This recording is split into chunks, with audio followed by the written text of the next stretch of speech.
Hi, this is Charlie from the Love Police. I'm here outside Parliament in my new squad car, the Ford Gran Torino. You need some serious American muscle when you're dealing with the suckers of the evil phallus that live in Parliament here. So over and out, let's get this machine started up and I'll see you on the other side.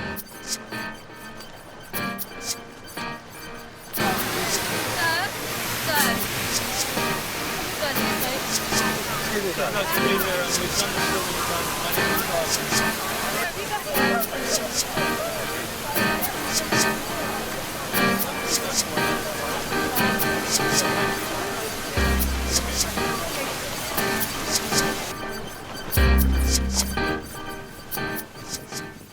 The Love Police is an absurdist performance art group which concentrates on issues such as the encroaching fear and greed in our society, the police state, the inherent issues with all government, because all governments are a machine of force to coerce people into complying with something.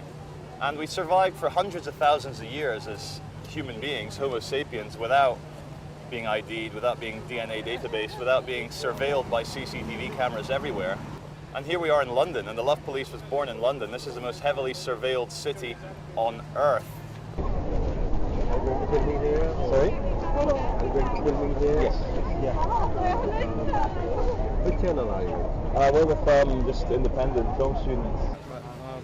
You need to have authorized letters from the Catalan authorities. No, that's incorrect, because we checked with City of Westminster Council. This north part here is still public property. This is the boundary side. Yeah, you have to move other side. Oh, right, so 1 meter. Yeah, this is the boundary. Oh, come on. So, yeah, you're not allowed to. So we can film on this side, we can't film on this side. You can take a view, this side, that side. But So if I walk 1 meter here, is that okay? If I stand there? You need to stand on the other And side. if I stand here? Not okay. Yeah. Are you serious? Yes. This As is a human the- being? You're serious? I need to move 1 meter forward? Please, sir. I'll call my supervisor. Cool. There we are, you know, you try and film, when there's hundreds of thousands, probably per day, of tourists filming, taking photographs, it's because your camera looks too professional.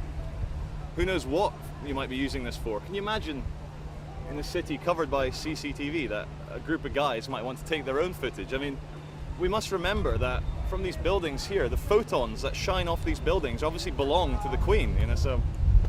But if I move over here, we're not breaking the law. It's hard not to swear, you know, when you... Let me just speak to the constable. Hiya. This, you know, he's been very polite, very professional. We checked with City of Westminster Council, and the north part here is still public property, and we're allowed to film just like all the other thousands of tourists having a film. Obviously it's not the police rules, it's the council rules, so obviously if they tell me there's a breach somewhere, then obviously we'll have a word with you. But yeah, you said it's all fine at the moment, so there's no issues at the moment. Where you are at the moment, there's no issues, so... Yeah, you have to move other side. Do you speak Spanish? No. Where are you from? Oh, very exotic. I'm from Brazil, I think. Alright, Portuguese. Thank you very much, sir. Yeah, normally other side, many people. Yeah.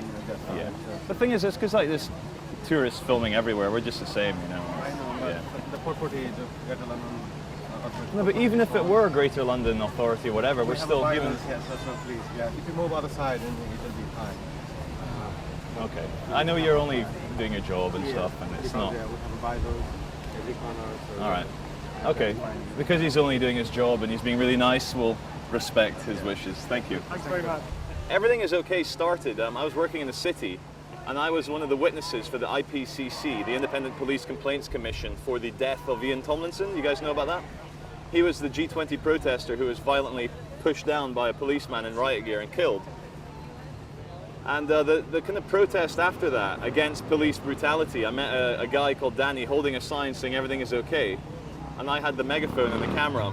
And then it was born. We started using the megaphone, saying the slogan, everything is okay, because everything is so obviously not okay around the world.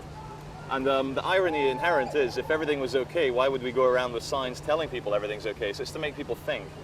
We try and give the mainstream message enhanced and exaggerated so that people can maybe snap out of it. It's a fine line between trying to make a point and preaching, and if you're ironic and sarcastic and don't take yourself too seriously, It's a lot less preachy. So.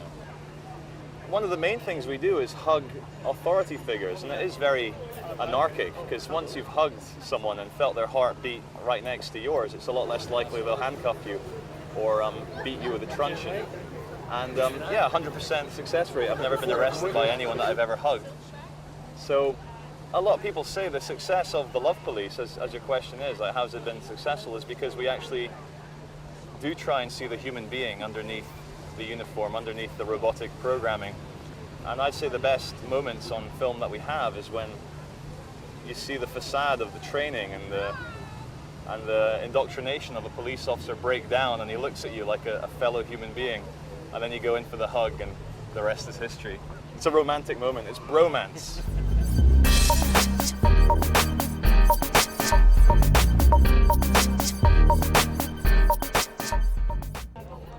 I find the biggest problem in terms of trying to film is definitely the private security official, or the, as you describe, self-appointed Jobsworth. The police in London and across the UK are trained to deal with delicate situations. They have to pass intelligence tests to make sure they're able to do their job. The same can't be said for private security, who are, you know, bless them, on minimum wage, trying to pay their way through something else, trying to send some money home to their families back in wherever they are. This is the Love Police. We will be checking you off for smiles in a second.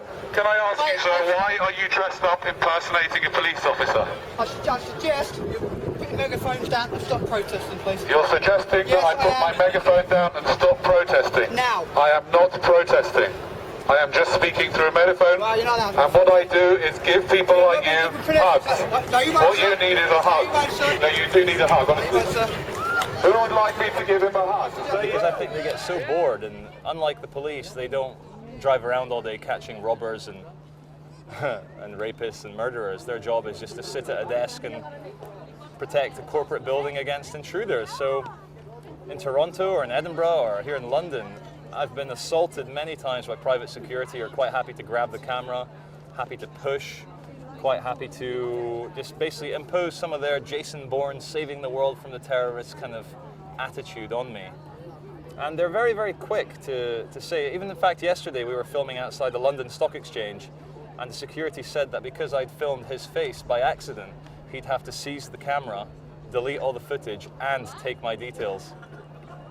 Of course that didn't happen.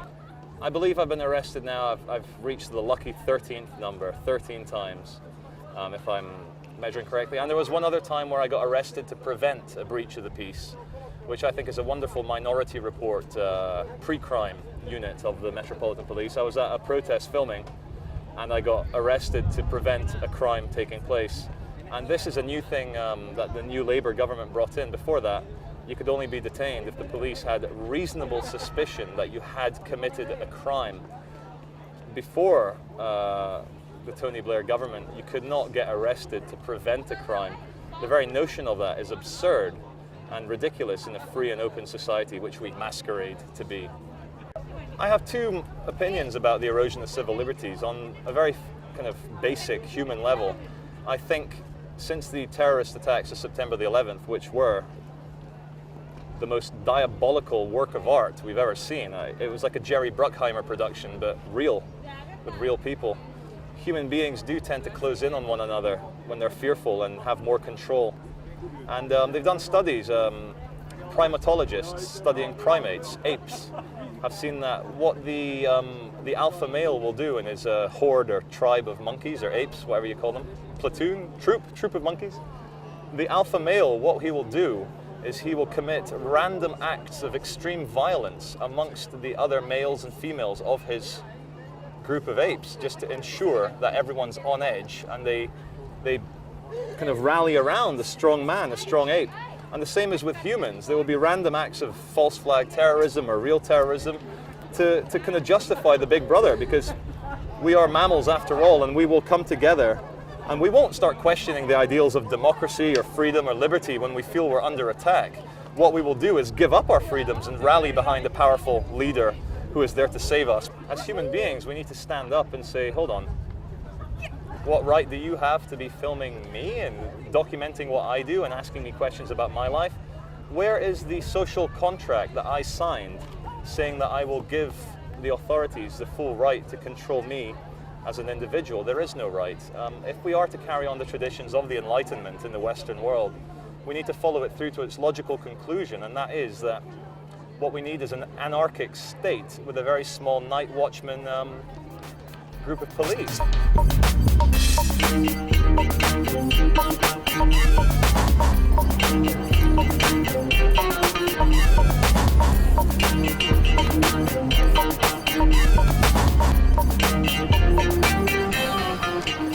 Again, still in central London, here we are at the Household Cavalry. This is a very anachronistic throwback to the past where people in very, very fancy dress would protect the Queen and the establishment here.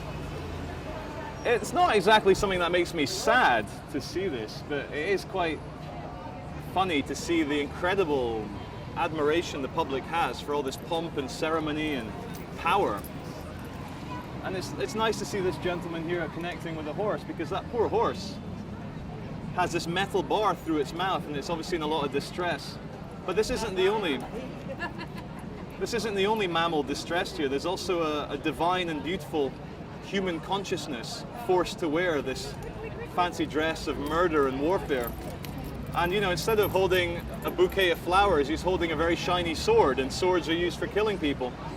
So there's no conspiracy here, but this is just, again, reinforcing the notion that warfare and the armed forces and conflict is a natural state of man, and it's not.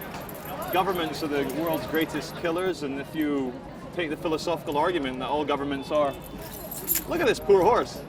If you take the philosophical argument that all governments are, by the very essence, coercive, this is the arm of it.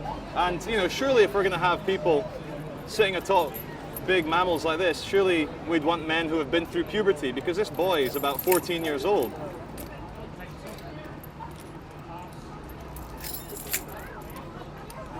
It's okay, well.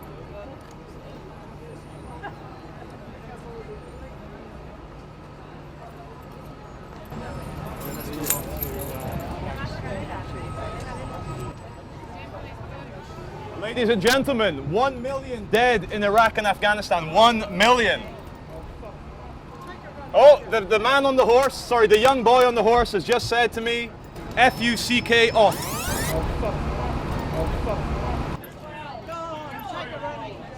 Praise warfare. Take photographs. No, it's good. Warfare is good. No, he's fighting for your freedom. He's killing terrorists. And yours. This is the saddest thing. Like, you think, do you guys support free speech? Do you support free speech? No, you don't. Oh, okay. Well, ladies and gentlemen, enjoy the ceremony. 1 million dead in Iraq and Afghanistan. British Army, American Army, And how many died? Palestine as well. It's all connected. You can help your free speech. Exactly. Sorry? That is also you can help your free speech. Really? Yes. So how does killing, how does... What's the chances of you being able to stand here and help your free speech?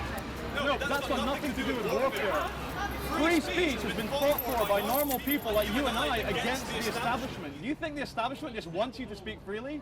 But is 1 million dead civilians worth my free speech? What about the first World War, the Second World War? Millions dead. Yeah, You can still stand here. I totally disagree. Do you think the establishment send their own children to war? They send your children, working class kids.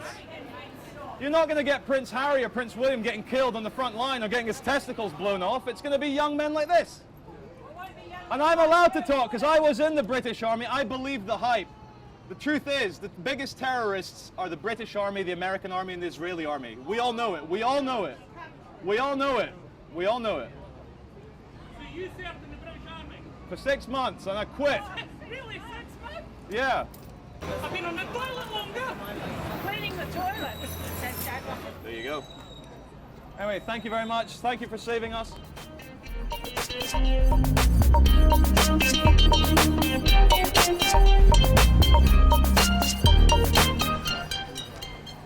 Downing Street, Great Britain's White House. This is where David Cameron and his cohorts in the coalition government. Hey guys, how's it going? This terrorism. Yeah, you know, the usual stuff. This. Yeah.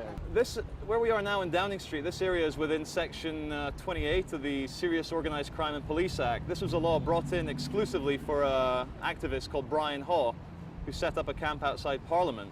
So the wonderful thing about free speech, which all our troops died for in World War I and II, is that now in central London, the seat of power, where all protests by definition should be taking place, you need permission from government to protest against the government. And that is almost a very Monty Python-esque, absurdist way of being that we like to expose. It's a hoot, it's a delicious irony, which I hope isn't lost on everyone.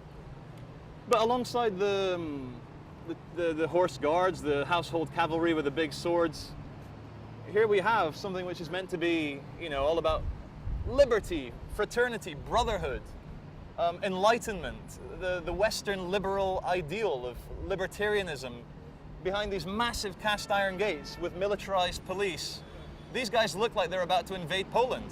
They don't look like your Bobby on the beat.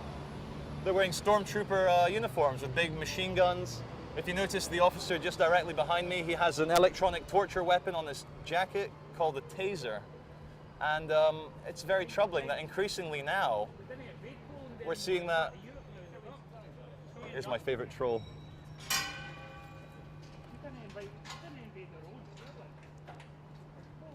We have an increasing militarization of the police into what used to be Bobbies on the beat, peace enforcers, into just the thug class. Because we do have, I think, the rule of law. And we do have such things as free speech, but these things are being very quickly eroded in the name of defending us against terrorists. Terrorism has killed 52 people in Britain in the last 5 years, whereas our governments have contributed to the killing of 1 million innocent civilians in Iraq, Afghanistan, and other countries around the world where Britain has special interests. I want to live in a world where the seat of government is a lot more open than this, rather than a scary fortress with armed guards. I want to live in a world where we can film everywhere without the police or private security interrogating us and asking us to show our papers on demand. Because I like to think of myself as free, and the ongoing struggle for freedom is, I think, not only important but essential for every human being.